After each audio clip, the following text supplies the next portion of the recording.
So today we're going to learn how to make kefir. And a lot of people ask me about kefir and the similarity between kefir and kombucha.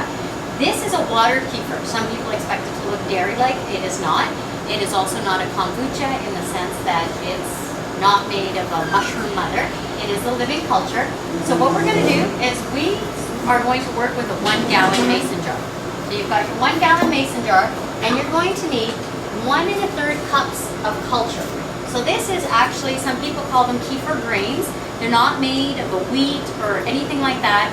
We call them grains, but they are a living culture. So that is a living being right there. We're supposed to go 1 1/3 cups. So I'm just using my 1 cup measure, and I'm going to go ahead and do the 1 1/3 cups.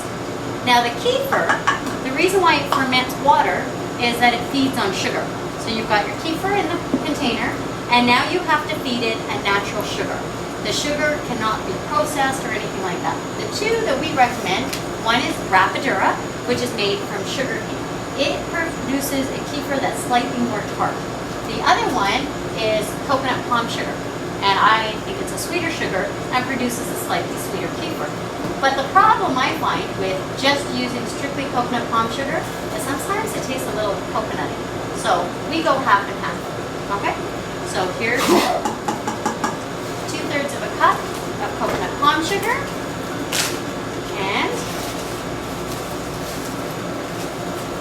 2/3 of a cup of Rapadura. And you can tell that they're very exacting measurements. No, there's obviously give and take there. Okay, now you've got that in there. Next thing, very important step, as some of you may learn later, is purified water. So I'm not asking you to get distilled water, but I'm asking you to make sure that the water has no chlorine or anything in it. So if you've got a reverse osmosis, you've got a filter on your tap, doesn't matter, go ahead and use pure filtered water, because it's going to ferment the water. It feeds on the sugar, but it lives in the water. So if there's poison in your water, your kefir may not die the first time around, but it eventually will. Okay? So we go ahead and we pour the rest of the water. For all the people that take probiotic pills, this is a much cheaper way of doing it. Now I'm going to grab a spatula because I didn't think, oh, no, I'm good. So I usually use something plastic. Some people get anal about using plastic, but I used metal, and when I stirred it around very nicely one time, it cracked the side of my jar, and all my kefir spilled it. So I now use plastic.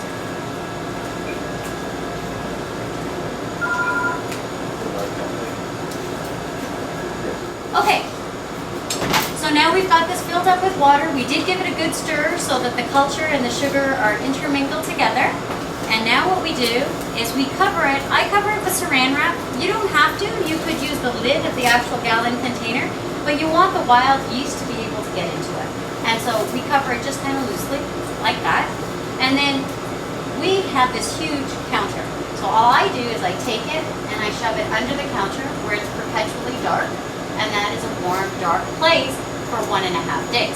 Now, if you're leaving it on top of your counter, what you would like to do is cover it with a towel so that the light is not getting to it, okay?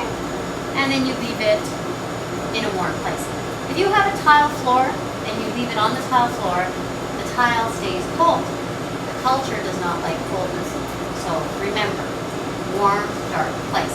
If you only want to put it on the floor and you have a tile floor, put a crate underneath it, lift it up, put it on top. I'm sure you can figure out a workaround. So that's our kefir, happily fermenting so that we can feed our customers. Now we're going to pretend that it's 2 days later. Now look at that. So remember, our kefir grains were just sitting in the bottom. They seem kind of small, and these ones look like they're on steroids, right? And they've all floated up to the top.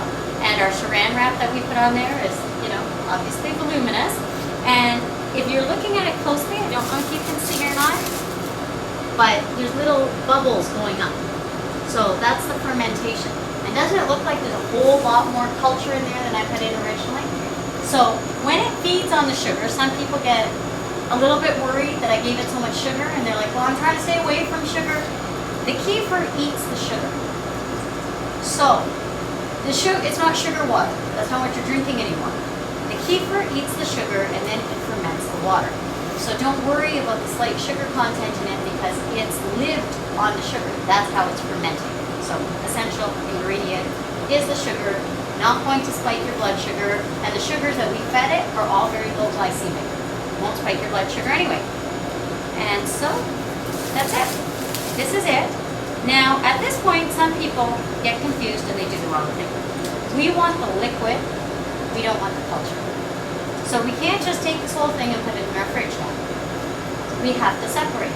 So we have our gallon jar here. I'm going to dump the rest of the water and be right back.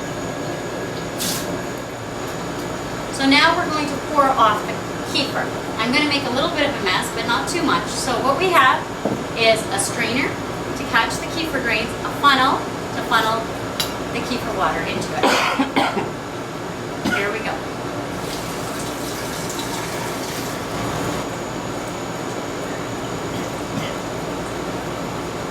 Okay, so that was pretty easy. You notice that maybe it didn't eat all the sugar. There's a little bit of sugar left on the bottom. And there's the culture. Now if I put the culture back into the gallon container, well, why don't we just show you? How much culture did we end up with? There's got to be at least a cup in there, right?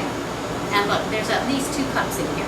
So it doubled. Yours may not double that much. Our grains are really healthy, but they will double.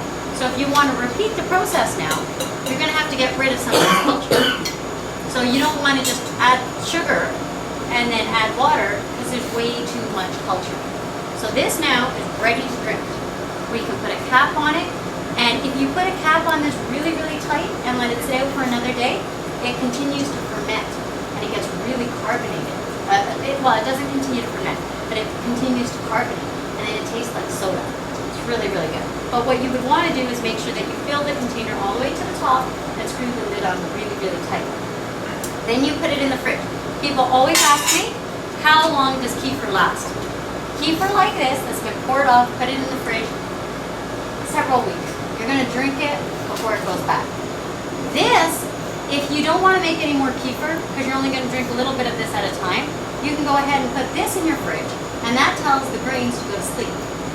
And then when you're ready to use them, you bring them back out, and you do exactly what we did in the first place. Get your empty gallon, measure it out, measure your sugar. Now, it takes 1.5 to 2 days to ferment this. If you want to do it faster, you can use lots more grains, lots more sugar, and it will ferment it faster. But you're using more materials to get the same effect, right? So there's always a surcharge for express delivery. That's your surcharge for express kefir. But if you just plan ahead and always keep it going, you should be good. And that is the end of our kefir demonstration.